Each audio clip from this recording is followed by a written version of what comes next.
बिस्मिल्लाहिर्रहमानिर्रहीम। अस्सलामुअलैकुम। आप देख रहे हैं यूट्यूब चैनल आम सी बातें। तहरीक लब्बैक और अल्लामा साद हुसैन रिजवी के साथ पंगा महंगा पड़ गया। शेख रशीद साहब की छुट्टी हो गई। इस वीडियो में हम इसी के मुतालिक बात करेंगे।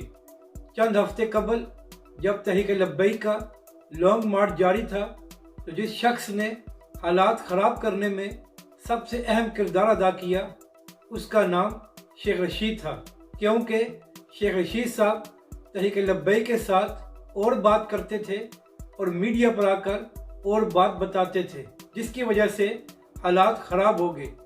और यही वजह थी कि मुफ्ती मुनीबुर रहमान साहब ने हुकूमत से मुतालबा किया था कि शेख रशीद साहब को मुज़ाकरात से अलग किया जाए।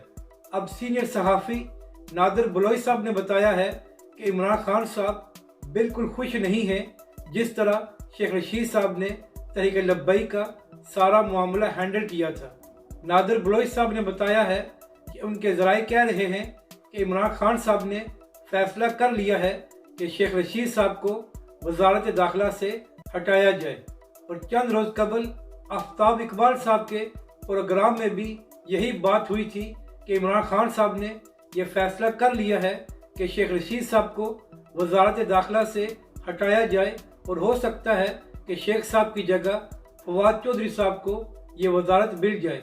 शेख रशीद साहब तहरीक लब्बैक और अल्लामा साद हुसैन रिजवी की सियासत ख़त्म करने की बातें करते थे और बेचारे खुद छुट्टी पर जा रहे हैं। अपनी राय का ज़रूर इजहार करें कि आपको यह वीडियो कैसी लगी और हमारे इस चैनल को भी सब्सक्राइब करें।